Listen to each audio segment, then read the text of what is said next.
വൈകിട്ട് ഒരു 7:30 മണി സമയത്ത് പൂന എന്ന നഗരത്തിലുള്ള തിരക്കാണ് നമ്മൾ ഈ കാണുന്നത് കേട്ടോ.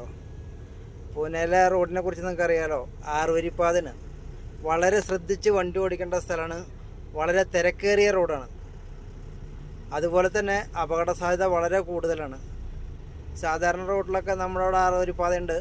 കേരളത്തിലൊക്കെ ഇപ്പോൾ 6 വരിപ്പാത റൺ ചെയ്ത് തുടങ്ങിയിട്ടുണ്ട്. പക്ഷേ പൂനെയിലെ നിയമത്തിൽ കുറച്ച് മാറ്റങ്ങളുണ്ട്. വേറെ ഒന്നുമല്ല, പൂനെയിൽ നമുക്ക് ഹെവി വെഹിക്കിൾസിനെ റൈറ്റ് സൈഡ് പിടിച്ചാണ് പോകേണ്ടത്. സാധാരണ ഹെവി വെഹിക്കിൾ ലെഫ്റ്റ് സൈഡാണ് പോവുക.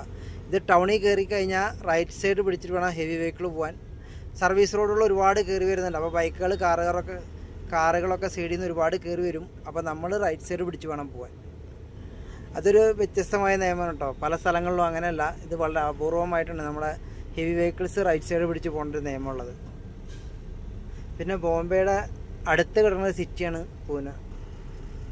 അത് കാരണം തന്നെ ഒരുപാട് ജനങ്ങൾ തിങ്ങി താമസിക്കുന്ന സ്ഥലമാണ്. ജനപ്പെരുപ്പം എന്നൊക്കെ പറയില്ല നമ്മൾ, അതേപോലെ ഏറ്റവും ജനസാന്ദ്രത കൂടിയ സ്ഥലങ്ങളിൽ ഒരാൾ സ്ഥലമായിട്ടാ പൂന. പിന്നെ വേണ്ട കോൺക്രീറ്റ് കാടുകളെന്ന് വേണം പറയാൻ ചുറ്റും. പറയാൻ തുടങ്ങി ഒരുപാടുണ്ടാവും. ഇപ്പോൾ സന്ധ്യാസമയമായി കാരണം നമ്മൾ എന്ത് പറഞ്ഞിട്ട് കാര്യമില്ല, മനസ്സിലാവണല്ലോ. നമുക്ക് പകൽ ഇതിലെ ഷൂട്ട് ചെയ്യാൻ കിട്ടിക്കഴിഞ്ഞാൽ നമുക്കെടുത്ത് ഒന്നും കൂടി വ്യക്തമാവുന്ന രീതിയിൽ പറഞ്ഞ് മനസ്സിലാക്കാം.